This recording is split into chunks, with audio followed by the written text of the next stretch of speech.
Hey guys, we're live. We're live. Hey everybody. Yay. Welcome back to Business Power Hour. I'm your host, Faith Mariah. We do every Thursday at 2 p.m. Eastern. We're doing Business Power Hour where I'm putting together panels of online business owners to talk about different topics you guys are interested in talking about.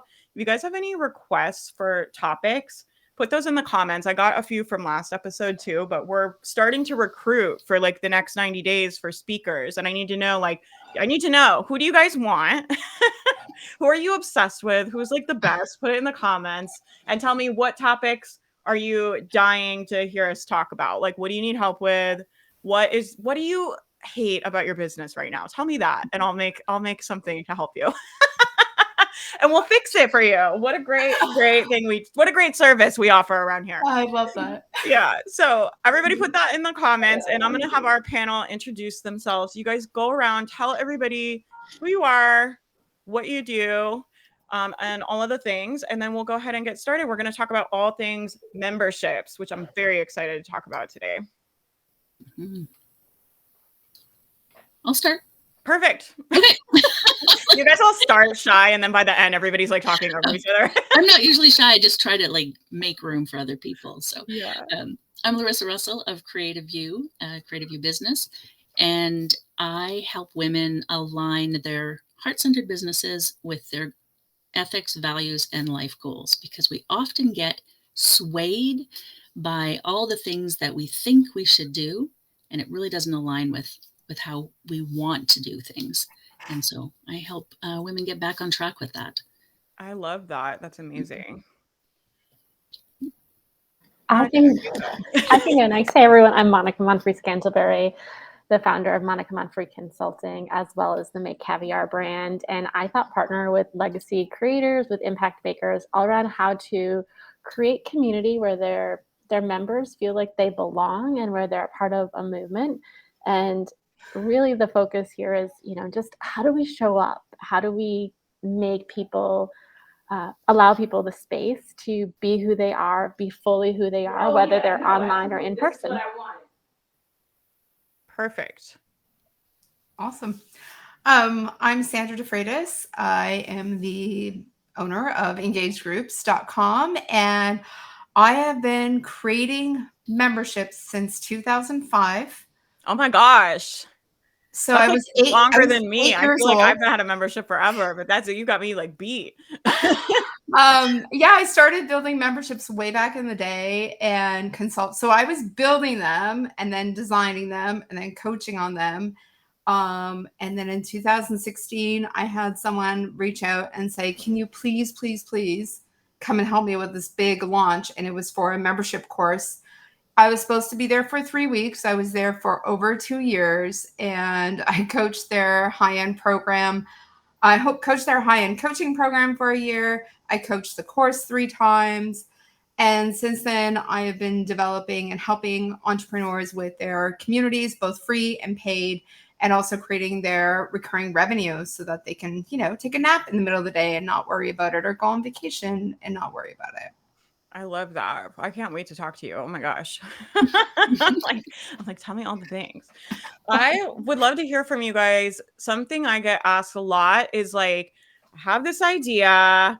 Like, should I make it a course or a membership? And like, how do you guys advise people? I know all of us probably do it a little differently, but I'd love to hear from you guys what your thoughts are about that. And how do you advise people make a decision about, is it a good idea for a membership? Is their business ready for a membership? Do you advise people start, or what are your thoughts? Membership versus course. I want to hear the thoughts that you guys have about that.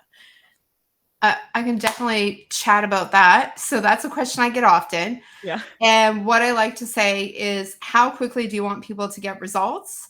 And is this an ongoing thing that they're going to need support on? And sometimes the answer is course, membership, or it's course, then membership as a combination. I love that. A lot of people don't even know that's an option. That is totally an option. So if I was doing a course, like I wanted to get you to help you with your TikToks, I'm totally not your person to talk about TikToks. But if I was going to create a course on TikToks, people need it now. They don't need the content spread over a year. So they need it now.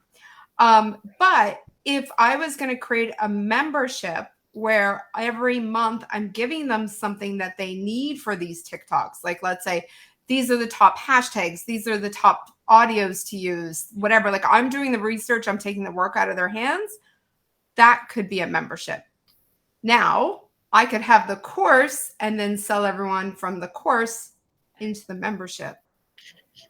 And I agree. I think one of the things that Sandra, like, and she knows, Sandra and I go way back. I actually was teaching course creation for a while as a teacher. And for those who don't know, I taught high school for 15 years. But I'm a yoga teacher. I always liken this to a gym membership, right? You join the gym. Oftentimes you have a membership, but the gym has personal trainers. And so you're going to the personal trainer. Maybe it's your first time in the gym or you want to learn how to use the weight. So you go for that one-to-one support. But then when you're finished, the gym doesn't say like, great, go on your own, go someplace else. The gym's like, well, come join us. I wish I would love to graduate from the gym.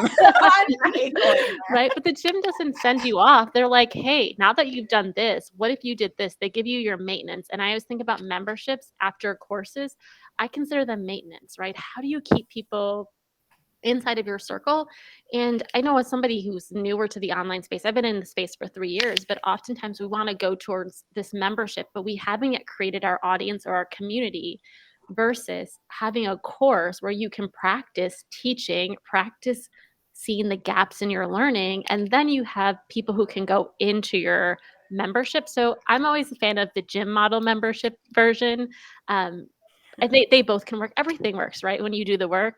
But for the people that I work with, I oftentimes think personal trainer to gym membership. I'll tell you guys too, like, I don't know if you guys see this, but I coach in the Becoming Boss Mastermind, right? And we have people at all levels. We have a lot of new people in there. So I've been advising kind of newer business owners lately. And something I've been seeing is they're like, I want to do a membership. I want the reoccurring revenue. And I just feel like the course I can only sell once, and the membership, like they pay over and over. But I also think for most memberships, like a lot of times they're at a lower price point, right? So they're like, I want to do a $20 a month membership.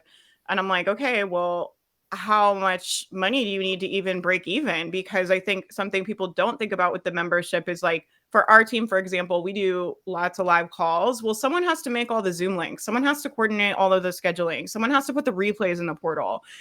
People are constantly losing their passwords. We have 230 people in there. People need like admin help, right? There's more admin help because there's more people. And so I always advise people, like, do you have the capacity? And then, yeah, it's reoccurring revenue, but you're really marketing for them to stay in there. So you're really selling them every month. You've got to give them like a good reason to stay, a good reason to stay, a good reason to stay. And so you're really marketing to them. You're not just selling them once and then you're just getting reoccurring revenue, which I think is how a lot of the like bro marketers like to make it sound. It's like, oh, you start a membership and it rains down reoccurring revenue every month. It's like, no, you get those people in there. You got to tell them like, you got to stay, you got to stay, you got to stay. So, and then you got to get new people in the front end, right? So you're really marketing twice. You're really marketing to get them in the initial time, and you're marketing for them to keep making those payments or to keep the yearly. We do a lot of yearly memberships. So like redoing another year, like that's a big investment for people to make a second year. We have to give them really good incentives to stay. And so I just encourage people to factor those things in as far as like, what is the cost going to actually be to run it? Like, what is the weekly hours that are going to take to like maintain whatever you're doing? And do you have an audience that is going to be able to at least break even? Otherwise, you're just going to dig yourself into a hole, which I've seen people do. What about you, Larissa? I know you've got thoughts. She's like, I've got things to say. I can tell. She's like, yep. Yes, I do. No, I'm agreeing with everyone, because it really is, just as you were saying, Faith, you have to keep it going, right? So it depends. If you have ADHD like I do, membership is amazing, right? Because I can just keep doing things and giving, and I just, have this one place I have to do it. But the reoccurring revenue actually, I think, is easier in a course, because you can like just put it on rinse and repeat, right? You don't have to be constantly coming up with new content, constantly adding value to it. I love the membership because it works really well for me. But I love the analogy of the gym as well, right? Because you can then grow on, like, you take them through a program, get them really secure in what they're doing, and then you can build on that. So I think it's personal preference about how you want to run your business. And there's pros and cons to both. Absolutely. I love membership because of the way my brain works. It works really well for me. Yeah, I want to pick all of your guys' brains. And I'm like, I want this information. I'm like, tell me all your secrets. Like, I want to know your guys' best tip for growing a membership. Like, what are you seeing working right now? How do you advise people scale it? Because the other thing I see is people get stuck in, should I do a membership? Should I do a course? Should I do a membership? Should I do a course? And then they'll be like, okay, I'm going to do a membership. And then they're like, but wait, how do I get more people in it? They're like, it's not. And a lot of times people hit plateaus with their memberships too, where you'll do an initial launch, or maybe you get a couple good launches where it seems like people are joining, but then people trickle out and that makes people feel a type of way. And then all of a sudden it's like, not only do you have to sell spots like faster than what you lose people too, right? And I think that's a skill people don't understand either, is like, people are always going to leave in this business model. They come, they go, they come, they go. That's like part of the business model. And you have to be able to sell spots faster than they go out. So I'd love to hear your guys' tips as far as like, how do they actually get it to grow once you have a membership? So a little secret. I actually don't have a membership right now. I closed mine for a lot of the reasons that we talked about. But just like, I'll give you guys the warning. And part of it was that I didn't think of, like, I think anybody who would see me would be like, oh, I just created it because I had people asking for it and I hadn't actually thought it out. Now I'm thinking about the next level of membership. And I think what's so important is to create the community. And my secret tool, which is actually my free resource, is I love using Eventbrite to host free events where people get into the habit of coming to your events. I think we sometimes hear that the membership, oh, I just have to sell a $7 a month membership or $27 a month. It's really hard to sell that. It's the same energy to sell that. And Sandra's going to nod her head because she also knows I struggle with this too. As the person who's sharing this tip, I still struggle with it. But what has been super helpful for me to grow my list, to grow my audience, to get people who know, like, and trust me enough that now if I said, hey, I'm going to charge for this, they're going to be like, oh my God, the value I've gotten over the past 3 months coming to your free events, I'm willing to like invest, is I used Eventbrite. And the beauty of Eventbrite is that it creates a community for you. It's free to use. They do now have a limit of up to 25 tickets that you can sell for free, but it's the perfect place to begin to create the habit of people knowing who you are, and you get their email so that you're building your community. So that's my like secret. It's my free resource, Grow Without Social Media, is like and I know we're going to give the links later, but I can't say, and I just feel like everybody needs to know about Eventbrite. I used it as a yoga teacher. I use it now that I'm in Minneapolis. Like it's powerful and it's free. That's awesome. Like that. Yeah, I got to get you to come teach on that in the mastermind. I've been meaning to DM you because I stalk your Instagram stories. And I'm always like, ooh, like I don't see anybody else talking about that. So I think you're on to like I feel like this is like Monica's like secret sauce. So I'm really excited for you. I want to learn more about it. I'm going to get your freebie. I think also when you're trying to grow, and like it's about offering value. And you talk about this, Faith, all the time, about offering value before you ever ask for money, and so that they can get something from that. And I do that through community. So in my communities, I can offer those sort of things to them. I have usually workshops that I do in there. They get to see the recordings. Don't stay in the community. The recordings go into the mastermind or into our other membership.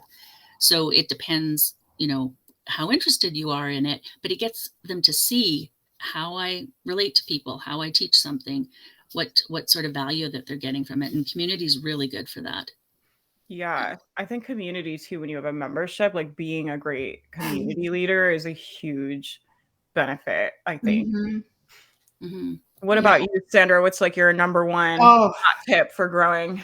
I've got a lot of number ones, but give me your top three number one. There's two.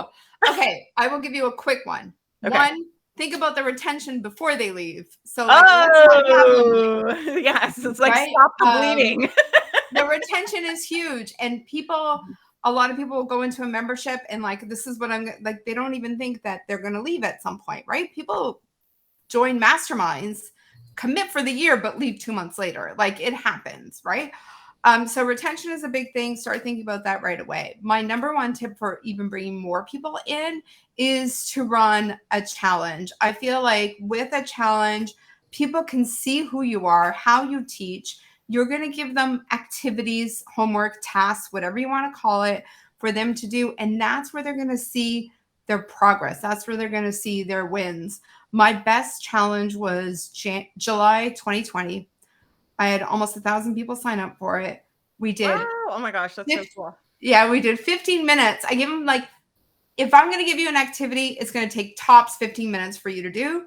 And I did that for a week. And we had 142 people join me in my membership. And we had like people's engagement rate in their group, because it was about groups, went up. I didn't even know this was possible.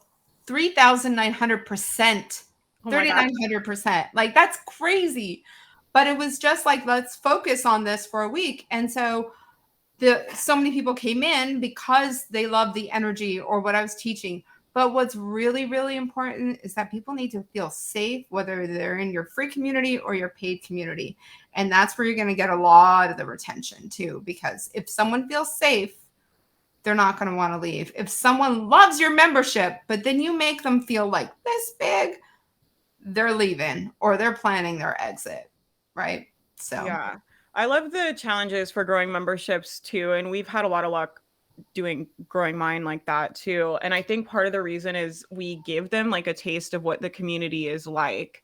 yeah. Right. And I always tell people, I'm like, you should never I never just expect my customers to just trust me that I know what and in fact, I'm like, be like questioning everybody. Like anybody that's trying to like take your money online, I'm like, be like cautious. Okay. Be smart. Don't just like throw your money at whoever's like, I'm the best business coach in the world. Like, it's like, no, like everybody should be like discerning. Right. And so I'm like, you don't have to just take my word that the community is going to help you make more money. It's like, come do the challenge with us. And then what I would say was like, who here like got more done in the last 5 days than they did in the last month? And they're like, you know, in the chat would be like, oh my God, like I did. And like more than the last month. And like, I got so much done. And I'm like, this is why like we get more done. Like when we're doing things in community, it's hard to do by yourself. Yeah. And I think whatever you're selling, it's just important that you show people, right? And I think the challenge is a great opportunity to do that. And I always say, I'm like, you don't just have to trust me that I can help you with your business. I'll do it right in front of your freaking face. Like, come to my face. Like, I know we can help you. Like, I know we can, right?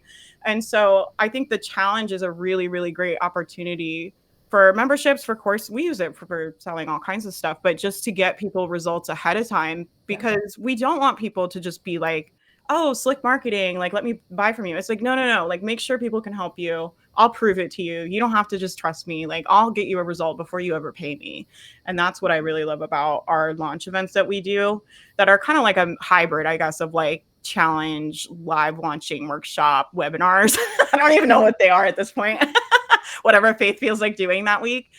I'd love to hear your guys' thoughts. The other question I hear all the time is like, how do I figure out what to put in the membership, right? So they're like, okay, I have a program, but then you guys are telling me like, do a membership for the graduates of the program, or I have a program and I want to have a member. Like, how do I figure out what goes in it?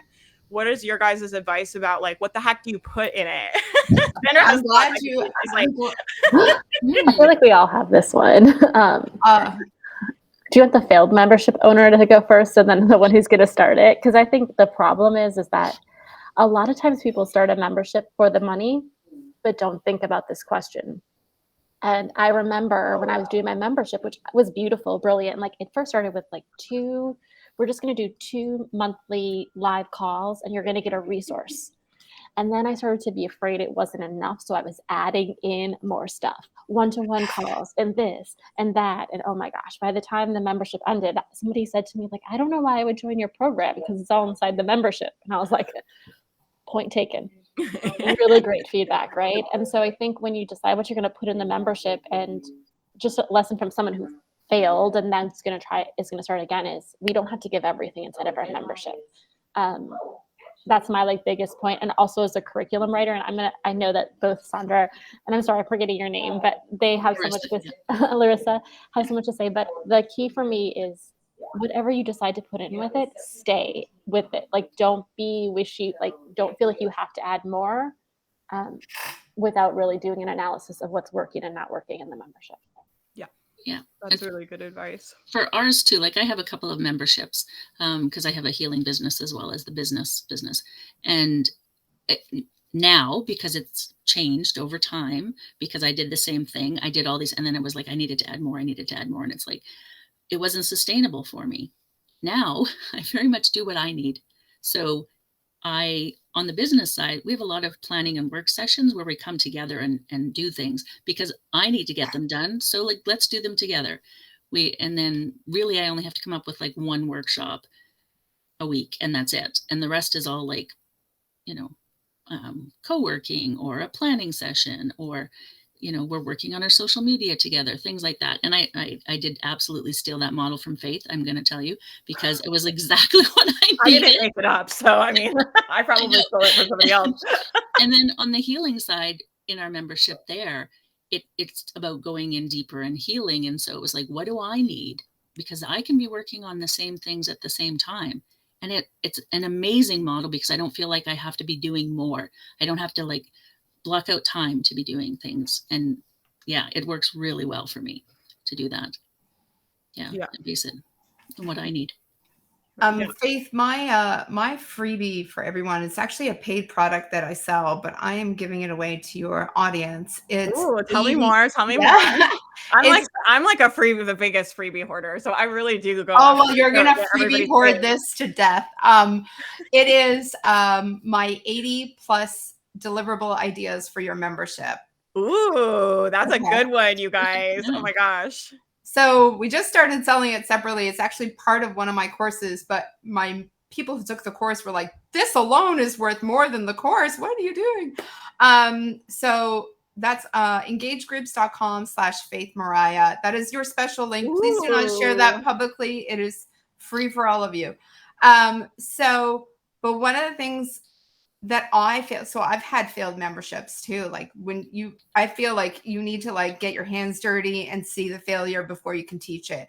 And boy, did I get my hands dirty. So, one of my memberships, like I pulled up the sales page last year and it was, not only was it like really funny to see an old sales page, but there was like 9 things that I promised. Great. I fire hosed them with content. I overwhelmed myself. I thought that this was going to be my one and only revenue stream, and I took it too far. And that's the problem that I see a lot of people do is they are just like giving too many things away because they feel like, what if it's not enough? What if they don't like this, but they like this? What if I give them this too? And like, you're just giving. It's like a desperate guy on a date trying so hard, right? So you don't want that. So I would say stick to 4 things that you're going to give them month to month, the same 4 pieces of content, whether it's a video, a guest that comes in, etc. Okay. I'm seeing all your notifications of people downloading the freebie. This is so fun. This is so fun.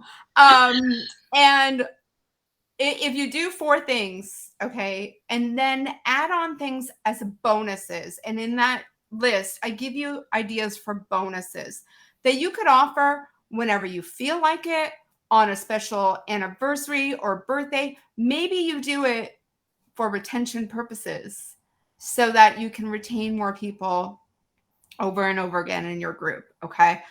Don't give away everything. And remember, you may have something later on where you want to give out your higher level content. The people in my mastermind, my membership mastermind, they get everything. My lower level membership for groups, they only get the stuff for groups. Mm-hmm. That makes sense. You have like products you sell, but if you're in the membership, you get them included. Yes. And then you have like your group. I love that model. I think that's really great. And I just want to add on one thing too, Faith. I think that's so key when we think about from a curriculum standpoint is like, what are you doing with your membership? Like, do you want it to be content based? Then like you might have more deliverables in a content based membership. If you're creating a membership that's more about like, I want to create community, I want people to belong, then you might not actually need any sort of content. It's just about the showing up. So it's really, again, as someone who has ADHD, who's like taught, I think it's helpful to understand like what type of membership. Is it content? Is it community? Is it a little bit of both? What happens is if you don't know what it is, then you start putting everything, and then your members either are like, oh, I don't want that, or you're showing up to like live calls and all they wanted was the real ideas. They didn't actually want the co-working time. So I have a that's just the couple only thing. I have a couple tips that came to me while you guys were talking, but Sandra, I have to tell you, when you were talking, I had this flash of like when you were like, you got to get your hands dirty in my like failed memberships. One of the first products I ever sold on my mental health blog was a membership. And I remember it was like $10 and I was going to send them all this stuff in the mail like 4 times a month. No. Yeah. And I'm like a psychopath. So it's not even like one package a month. It was like every week you get mail every week. Okay, no one sent anything in the mail, especially Don't do that. check Everybody. out the pricing because everything is God. so expensive Thank now. God I was so bad at sales, nobody bought it. But I was just like, this is gonna be great. It's just like, oh, I look back at some of like, I don't know, poor past Faith. I'm like, oh, that dumb idiot. Like she just had no idea what she was doing. But I'll tell you guys, like when I think about doing a membership, there's a couple things I was gonna say. One, too, is like you can always start really simple. So I really love like my business mastermind I have is a membership model and it's business coaching, right? So you can come get coaching from me and other business coaches. When we started it, that sucker was 1 call a month and a Facebook group, right? That's really what it was. Like the first, I don't know however long we had it that way, right? And then over time, we've added more things, right? So, and I always told them that I was like, as this grows and it's going to continue, like as we grow and scale it, I'm going to have more income and you guys are going to get more resources. And we still have OG members locked in at that price, at that same original launch price. I've never raised it. You don't have to do that, but I just keep them grandfathered in and they just get like more and more calls. And now they get, you know, it used to be 1 call a month in the Facebook group. And then it was like, oh, I'm going to coach every week. And then it was like, oh, I'll do Q&A. And oh, now we're hiring co-coaches. Now you guys get a copywriter. Now you guys get a financial advisor to help you. Now you get access to all these experts, right, that come in and teach. But we added it as the revenue made sense, right? It doesn't make sense for me to pay out thousands of dollars to coaching, to hire people to coach in there if the membership is not profitable. Once it started doing like 6 figures, multiple 6 figures, it's like, oh, now we have revenue to reinvest. And so what I'll say is like, I think keeping it very, very simple, right? And then like you can always, like, if you want to add something, you can always add it later and it doesn't have to be done by you. Like we offer co-working. I don't do co-working with them. Like I'm the worst because I'm always losing track of time, right? And like my team's already trying to corral me to enough things. So it's like Faith doesn't need to do the co-working, right? And then it's like, okay, we wanted to do more coaching and more workshops. Well, I don't have to teach that. And I'm not the best person to teach all of that. So I just wanted to offer that in case that's helpful to anybody. You can always start very simple and add things, and they don't necessarily have to be done by you. And then make sure it's sustainable. So the other thing is like, can you do it for 10 years, right? So a lot of times people will be like, we make our plan from our productivity fantasy life where it's like, I'm the most productive version of myself and my life is very nice and easy. We don't make our plan like, well, what about when your kid is sick and you have health problems and you have a sick family member and your dog just died? And like, we're going to have weeks like that. Like, let's be real. Like life is not always the most kind, fun experience all of the time. And you're going to go through tough seasons. And it's like, can you make that content? Is that actually sustainable when you're in a tough season? Not just like making your plan about what's sustainable based on like you at your best self, right? I always call it the productivity fantasy where I like lay in bed at night and I'm like, I'm going to do this tomorrow and this tomorrow and I'm going to get this done. I'm going to get that done. And I just like have these weird little productivity fantasies at night. But I'm like, but when I plan my day, I'm not actually making my plan from that place. And I suggest you guys don't plan your membership content from like a fantasy life either. So it's like, can you do it every month for the next 10 years, even when your life is a shit show? And it's so important too, Faith, like to also say there's 2 parts that like came up for me. It's like not centering yourself. Like the membership is not just about you. Like so often we make a membership and think we have to be everywhere when it's like, a membership is a community where everybody is a part of it. And then number 2 is like, how do you I would say that the one thing I've learned from having a membership and closing and then starting a new one is, what's the exit plan? Like, how are you going to close this? Like, what happens if you decide, I didn't have that plan? And I remember asking everybody, like, I'm sick. Like, I was sick. I had to get out of my membership for my own health. And it was like, how do I close this now when people have prepaid? Like, what is it? And so I think we oftentimes think about the excitement of starting it, but then what happens next? And I know we don't want to think we're going to close our membership, but the reality is, you don't, like you said, 10 years, like how will you close it in 10 years? Because if you plan to close it in 10 years, and if you need to close it sooner, you've already identified those exit steps. And I don't think we think about that enough in the business world. Like, what's the exit step look That's like? a really good point. And I'll say too, as someone who's also run a lot of memberships and I make multiple six figures off a membership now, right? I would advise you guys to really think about what Monica just said. And what I tell people is, like, just put people on monthly plans and test it for 6 months. And if you get to 6 months and you're like, this is what I want to do, I want to scale it, I want to invest serious time, right? Serious assets, money, like it takes assets to grow things, right? I want to take this all the way. I'm ready to do it. Then you can start selling yearly plans or 6-month plans. But I'm like, give it a good 6 to 9 months on those monthlies before you make that commitment, because you're not going to be able to offboard. I mean, you could refund people, but a lot of people get themselves in a place where they don't have the cash to refund everybody, right? And so I would say, like, when you're ready to like make that yearly plan, like make sure like you have the savings in the business account, like in case you do need to hire someone else to take over for you, and build a little bit of, just test it out first before we make that commitment, right? Go on some dates. What's that like? What did you say? That right there, like that dating part of it, date your business. Like, date your business. I like that, Faith. I think, Faith, what you said too, we don't think about the end, right? And that's one of the things that we do, because if we're trying to align our business with how we want to live our life, where do we want to be in the world? Do we want to be tied to an office? Do we want to be able to travel? So what are our life goals? And so aligning your business that way, and you need to look at the end, and just like my offer today is our aligned business worksheets. And because we start there, we start with, how do we want to be in 5 or 10 years? Like, how do we want to show up in our business? Do we want to be working it every day? Do we want to just show up once in a while?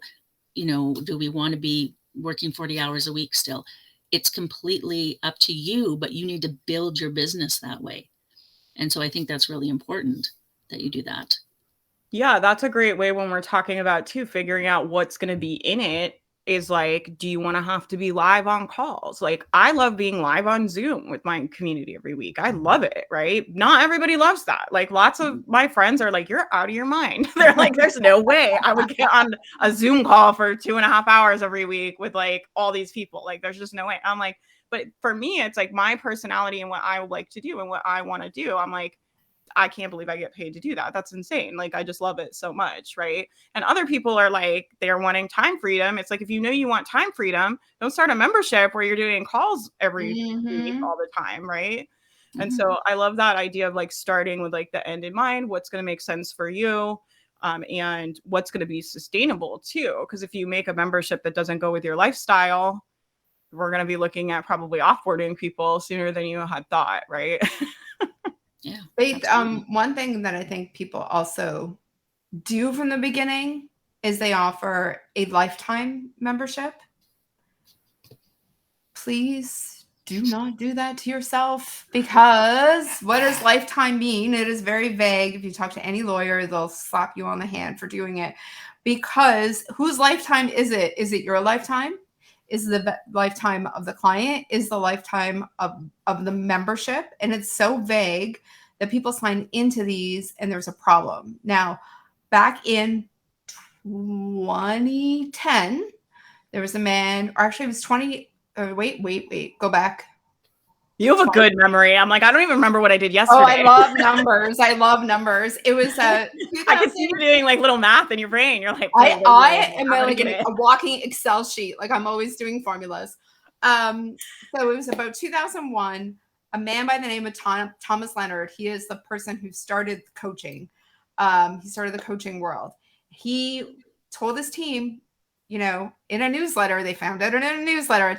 I think he had ADHD too. He just had an idea. He went with it, didn't even tell his team. They had to find out in an email. And the email said, we are now offering our membership at a lifetime cost $79. Okay. Fast forward about a year from that, poor Thomas suffered a heart attack and passed away. So whose lifetime was it for the membership? And the team had to scramble. And it's just not fair. On the opposite, I've seen people sell lifetime of their membership and a month close it. And they're like, well, you still have access. But what people don't think about beyond what I just said is you still have to pay for the tech to keep it going, the maintenance, I lost my password, what's the website again, all the stuff. It's not free. Hosting is not free. All the tech and updating it is not free.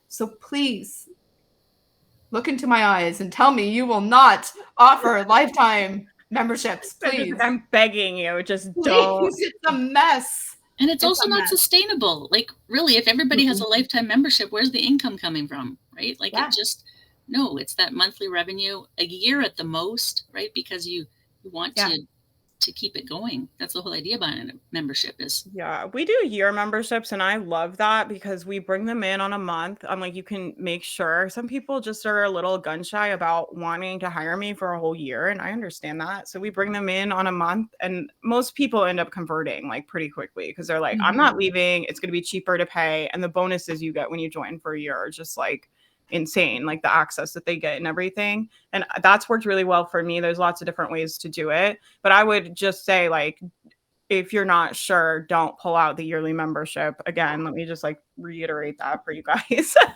And then that's kind of dark, but I do like think about what would happen if I die. And so I'm just kind of like a morbid person, I think, anyway. But I'm like, I've had all these people pay $1,000 for the year. I would hate for them to like not get that investment, right? And so you've got to think about, are we going to refund people? Do we have that much cash on hand? What kind of cash do we have, right? I keep my business account pretty padded having a membership. I'm like, I like to know, like, if people want refunds, we just have that cash there. We don't have to think about it. And I know we also still have cash for the bills and like everything else we have to pay. And so, yeah, I think all of that, considering all of that stuff, it's like, it's just a good thing to know, right? Like, what would happen if I do want to quit, right? Tally's asking like things to consider for exiting. I think like just knowing like how long are people committing for? What have they paid for? Like, how long are you locked in? We have thought about closing my membership at different times, and we were getting ready to offboard people where it's like, okay, we're going to stop selling the yearly membership on this date. The last payment plan for year ends on this date. And then once we get closer to that, after we kind of start offboarding the majority of people, we'll tell the community it's going to be wrapping up. And that's how we would close mine. It would take at least a year to close my membership. But I just have to know that if I want to pivot, I have to have at least a year runway to fill out the obligations we've already sold. I think something else to know is like, how do you like to sell? Because I think we've kind of skirted around this idea of like, we're saying like a monthly membership. One of the things I didn't think about when I first started this is like, if you're selling a monthly membership, you are selling all the time. And so I do a lot of work around human design. I'm a projector. I don't like to sell all the time. Like, I have my ups and downs and energy. So a monthly enrollment doesn't work for me. And it's what made my membership exhausting. So when I did have the most luck was when I said you can sign up for 6 months. So I think one of the things I would think about for exiting is also like, how do I want to sell? Like, how do I like to sell? That's a really good point. Yeah, we think memberships are easy to sell, but we said this earlier, and I just want to reiterate, you're constantly having to sell if you're considering that people are going to leave every month. So yeah, for me, it's like, when I'm thinking about my long-term membership, it's like, do I want to sell monthly? Do I want to sell 3 months at a time? Do I want to sell 6 months at a time? I would maybe do a year, but only because I'm more experienced. But again, my energy might not be there. So maybe I only do quarterly memberships, and that's how I sell. And that gives me time and space to think about if I like my membership or not. I think too, like, looking at this just made me think of like a whole nother thing. But I think too, when you're looking at that, you got to look at like the size of your audience and like, do you have the revenue to get you through those gaps? And so like, I used to sell the mastermind quarterly, right? We had a big enough audience. I know already, like our biggest month is going to be the launch month, right? Because it's like there's a bunch of people that pay in full, right? There are a bunch of people coming in on monthly plans, but like there's going to be other people the next second, third month that go out, that are leaving, and the doors are closed. So no new people are coming in. So there's money going out those 2 months.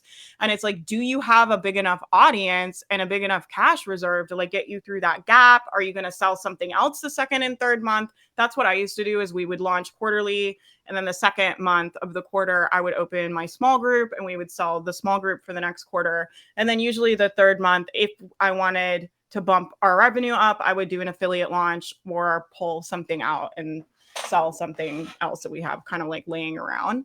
But I think making a plan for yourself as far as like, can I afford to only launch once a quarter, right? And the first year, the answer was like, no, absolutely not. Like we have to launch something else the second and third month of the quarter. Otherwise, there's people going out of the membership. There's not many people coming in.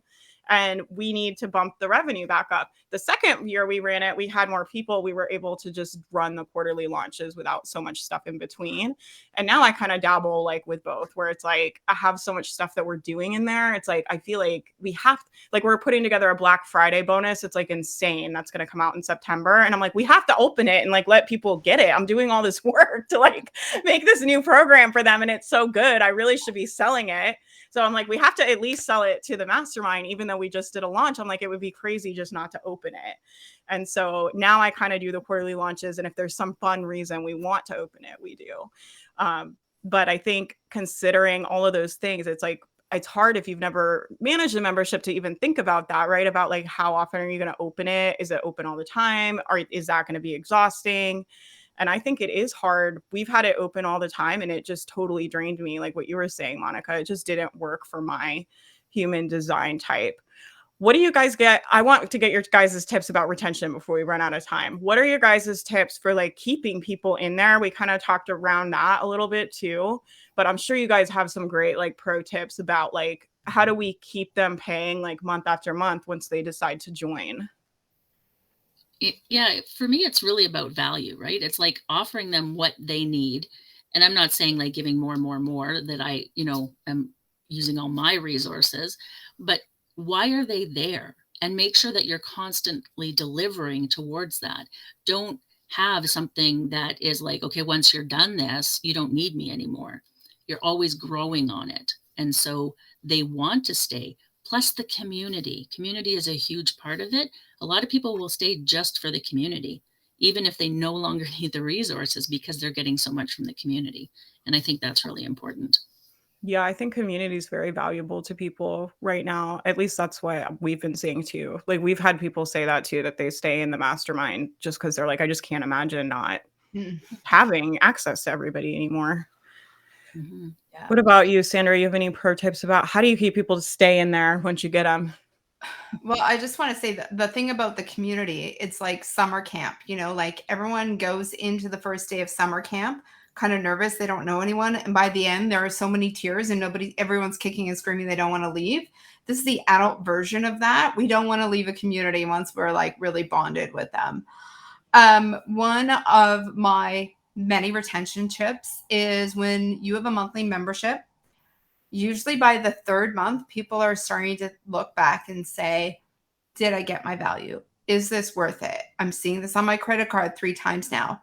So that is a very pivotal month. Now, I don't want you to think of like if one person came in, you don't need to do this strategy. But I'm saying if you had a big launch and like 20, 30, 50, 100, 1,000 people came in today, 3 months from now is November. What I would do in December is offer something huge. One of those bonuses from my list, something that gets them to stay even longer or to get the value. Like there is more coming. There is more value. There's more community events, etc. There's more coming. So don't hold on to what you know is going to be released in your community or in your membership. Let them know what's coming up. So if there's a coming up calendar, that in April you're doing a virtual event and everyone in the mastermind gets a free ticket, likely people are going to stay just like at least till then, right? So that is kind of one of the things that I would say is like that 4th month is very pivotal. I could do math. I can't speak English. I can't speak English or do math, so you've got me beat. Well, and just to like piggyback, I think that Sandra, like I love this idea of like offering bonuses. And I think one of the things that we oftentimes forget is that your people, like, you can disrupt. I wouldn't send boxes like what Faith was going to do in her first membership, Don't do that. but you can partner. Look at your sponsors. Look at where people live. Can you reach out and find something and send something that's unique, that disrupts, that reminds them of like, this is why this membership is different than anybody else's. So could it be that you reach out and you get, I love when people get the Starbucks card and then they put it and they're like, go use my Starbucks card. And you know how often I've been like, I wonder if there's any still money left on there. And there is, right? Like, what can you do that's disruptive to people's like everything they're expecting? They're expecting a price discount. They're expecting a this, but maybe don't do the price discount. Offer a really cool, unique opportunity. Starbucks cards, go buy Starbucks today, Dunkin' Donuts, whatever's in your space. That's like, again, I think about the illusion, the analogy to summer camp. Why did we love that? Because there was something unique. How often, how many people, when you go back to work, I was a teacher for a long time, and like, I would sometimes go to work just to get the movie tickets that we would get if you went to work every single day. Little disruptive things. And as business owners, it doesn't always have to be the thing that we create. It could be something that another business owner is creating, a partnership there. It could be a sponsorship with a brick and mortar, with a large company. Athleta, I used to teach yoga there, and I would give all of my yoga members a 20% off coupon to buy pants at Athleta. It worked for both of us. So how can you think about your community and then bridge it and take it out further and disrupt what they're expecting to get? Yeah, those are really good tips too. We've been doing monthly challenges in the mastermind too, and I feel like that's been really great for the members, because it's like we put them on little teams and they get points, and like there's captains, and yeah, it's really fun. And then we have different ideas for different ones we want to do in the future. We're trying to come up with like a good roster of 3 solid challenges, and then we just run those every quarter, right? So there's 3, and that they all get ran 4 times a year. And so we're building those out. And the idea behind that is kind of like what you're talking about, Monica, where it's like, we're giving them a good reason to stay, because it's like every month we're going to do a challenge like for you with your business, and you don't have to do it by yourself. And we're going to give you the opportunity to get on teams for some of them, and you're going to get more done in your business than if you were just by yourself.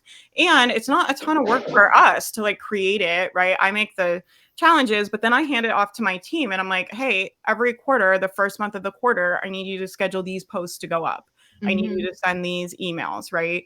And so in that way, like, I think something we're very good at on my team is like, we offer a ton of shit in my membership. It is not like it is. And I'm always like telling members, people making new memberships, I'm like, right, but like we make multiple 6 figures of revenue. I have a lot more resources than when I started. So don't start your membership based on someone that has a lot more resources than you, right? And then scale up over time and add those things. And the things that you add don't have to create a ton of work for you, right? So I'm able to offer to my members, like, here's a challenge every month, but I'm not sitting there having to make a challenge every month, right? I'm going to make 3 really good ones. We're going to run them each quarter. I'm going to hand them off to a VA. I'm never going to think about it again. And the VA is going to schedule all of that. And so there's lots of stuff you can do like that when you have a good VA, when you have some revenue coming in, that are very valuable, that add a lot to the membership, but don't create a ton of work for me. I'm very good at creating extra work for myself. My team's always like, can we do something like simple? I love that. Sorry, go ahead. Oh, I was just gonna say stickers, and don't forget the people love stickers, right? So cheap stickers, you can get them at the Dollar Tree. Send like a thank you card with stickers. Like, we forget the things that worked for young kids. Like, it's lonely in the entrepreneurial world, and something you just said, Faith, just triggered me to think about, like, we don't get constant feedback that our business is doing well. We look at our revenue to decide if our business is doing well. And a card in the mail with a bunch of stickers that says like, thank you, you're killing it. Like, you have no idea what that could do for somebody's day, for their life, for their mindset. Yeah, I love that. That's a great tip. I was going to say, Faith, like, one of the things, what you just talked about with the challenge, I run a challenge in my group membership every May. Look, it was a retention strategy that stuck. So every May we do an implementation challenge. I take lessons in my membership three times a week. We put out a post. We say, do this, put a screenshot, we'll give you a point. And then we spin the wheel at the end. And it's like my game show hostness inside of me is like so happy. Spin the wheel and they all get a prize. And usually it's me doing something for them. So I created engagement plans for the 3 people. And so it's something that they love and fun, and the competitiveness is amazing, but the engagement goes up as well. What I love about yours is you're building these mini communities of people getting to know each other even more. And again, they're not going to want to leave because you know why we started doing it? Because every time we would survey them and ask them, they were like, we want accountability. We want accountability. And for a long time, I was like, I'm not your mother. Like, you're an entrepreneur. Get out of here. Like, I'm not giving you guys accountability. Right. I'm like, I don't think so. Like, what do you think this is? Like, I'm not going to make sure you're doing your work. And then I like thought about it. And what we ended up doing was putting them on teams.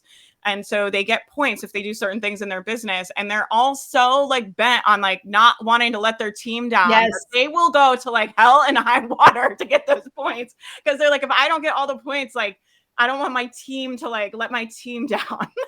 So it's like this like weird accountability challenge we came up with for them.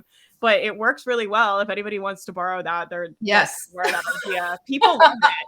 You just get points, right? And then it's like they keep their own points. Make it all into an Excel sheet or like an Asana board, and it's like log your points in, and then at the end we just pick the team with the most points. But people really will be like, I don't want my team to like suffer because of me, so like I gotta like get out there. Like, it's just like we've had people email being like, oh my god, I'm so sorry, I like missed a challenge, I don't want my team. And we're like, it's not that serious, guys. And we're not even giving them like iPads or anything. That's just like the competitiveness of it. And so that's been really great for us. That anybody's welcome to like borrow that. And it's really fun. We just do it for a month and they get points for working on their business. So anyway, I want to make sure we get time to close everybody out. You guys, let's go around. You guys tell everybody, just for anybody that just came in, like who you are, what you do, give us your spiel, and then tell us where we can stalk you, because everybody should go follow them. Like they have so much value to give you, like for free. I mean, their paid stuff is insane, but their free stuff, you're like crazy if you don't go get their free stuff, seriously. And tell us where we can stalk you, tell us your freebie, and we'll all go be obsessed with you on the internet. I love it. I'll go first. Larissa Russell of Creative You Business. I also have Creative You Healing, but today we're talking about business memberships. But we're really about aligning your business with your ethics, values, and life goals. So working with women with heart-centered businesses. And so we offer the aligned business worksheets, which you can find at creativeviewbusiness.com/aligned-worksheets. But if you go to creativeviewbusiness.com, you will find everything. We have all sorts of free things, including a free community. And we have weekly workshops in that free community for women in business. Definitely go join Larissa's community, and we will put the links for everything in the notes and back in the chat and everything once I sign off. So I'll put the links for them. Mm-hmm. Awesome. I'm Monica Monfrey-Scantlebury, founder of Monica Monfrey Consulting and Make Caviar. And we work with impact makers, I hate when that happens, and legacy creators who are looking to create communities where people feel like they belong and they're part of a movement. One of the things I love to talk about is Eventbrite. So if you go to monicamonfrey.com/grow without social media, you get access to my Eventbrite training, Game Changing. And I would say this little hidden tip, and I think you've just motivated me to create a new free resource. So make sure to follow me at Monica Monfrey on Instagram. Everybody go stalk Monica on Instagram. And hold me accountable. But as we were talking, I was thinking all the tools that I used inside of my high school classroom to engage my students are the same tools that you can use inside of your membership. So if you're in need of an engagement tool, go find a teacher on Teachers Pay Teachers and buy one of their tools, or wait, because I'm going to create one myself for all the ways that teachers, like how to, I have a program called Deliver Like a Teacher, but really thinking about those engagement strategies. And that is what is coming. It's not just, I like stickers, y'all. So you might get stickers from me if you follow me on Instagram. Monica's just straight bribing people now. No, but stickers are my favorite thing in the world. I love that. Oh my gosh. But Sandra, over to you, my friend. Thanks, hon. So I'm Sandra DeFreitas. You can find me at engagegroups.com or Engage Groups on Instagram. Or if you want to join our free community, engagegroups.com/group. We'll forward you there. And our freebie is the 80 plus deliverables for your membership. Go to engagegroups.com/faithmariah. And there's a bundle coming up. Can I talk about that bundle? Is it mine or is it a different It's one? yours. Oh, It's yeah, you can. yours. And listen, there are two really juicy membership workshops that I'm offering in there. The bundle's insane. I was just looking at it before the call because I'm writing all the swipe for it. And like, it is, the value of it is like over $6,000 now. Like, it is crazy, the stuff people gave me. Like, I'm like, I can't believe they're letting me give you guys the stuff, but it's coming in September. So you got to grab Sandra's stuff. Both of them. Grab them both. Okay. Don't let me down. Grab them both. Wait, I still have one day till tomorrow, right? Because I still have to send you something. I think so. I'm not in charge of anything. So I'm Today like, is the day. oh yeah, get it to Kelsey. No, it's Kelsey's tomorrow. like, It's the 25th. tomorrow. Okay. Is it? Okay. It better be. I Someone's buying Kelsey coffee. That's all I'm saying. I have no idea. Kelsey's in charge. So I'm like, I just try not to say the wrong thing. So I'm always like, I don't know. The mastermind will tell you, they'll ask me something. I'll be like, I don't know. Ask Kelsey and Rebecca. I don't know. I'm not in charge. Then I'll say something on the live stream and they'll like message me. They'll be like, did you say like blah, blah, blah on the live stream? I'm like, I'm sorry. Like, I don't know. I've been in trouble like that before too. Yeah. They're like, could you not do that? That'd be great. Like, thank you guys so much for being here. I am Faith Mariah. This is Business Power Hour. We have a different panel discussion every week on different topics to help you grow your online business. You can find all my stuff at faithmariah.com. Subscribe to the podcast. If y'all could leave me some new podcast reviews, that would be great. I know there's some lurkers on there listening to the replay on the podcast. Why don't you guys leave me podcast reviews anymore? I looked the other day. We haven't gotten a new review in like months. And I think challenge podcast reviews for your friends. You know how I got my last round of podcast reviews? I'm always telling the mastermind. I was on this rant where I was like, you have to ask your community for support, and like people want to help you, and like your husband wants to help you, your kids want to help you, your community wants to help you, but you have to tell them how to do that and ask, or you can't expect anybody to support you if you don't ask. And so for my birthday, the day after that rant, I was like thinking about it, and I was like, I went on social media and I was like, for my birthday, all I want is a podcast review. My birthday's coming up. New podcast review. I love that one. Yeah, so you guys can ask for your community for things for your birthday. My birthday's in 3 weeks. I'm gonna ask. Yeah, I'm like, all I want for my birthday is a podcast review, and I got a bunch of new reviews on my podcast. But it just goes to show, like, people were happy to do it. I hadn't asked them for podcast reviews, and that's why I don't have any new ones, because I haven't asked them. So now I'm asking you. If you listen to the podcast and you're listening to this replay, leave a review. If you guys are here live, you're the real MVPs. I love you guys. And thank you guys so much for being here. We'll see you guys next week. Bye, everybody. Oh, wait, I don't know how to end this stream. Hold on. Okay, now everybody wave cute. Bye, everybody.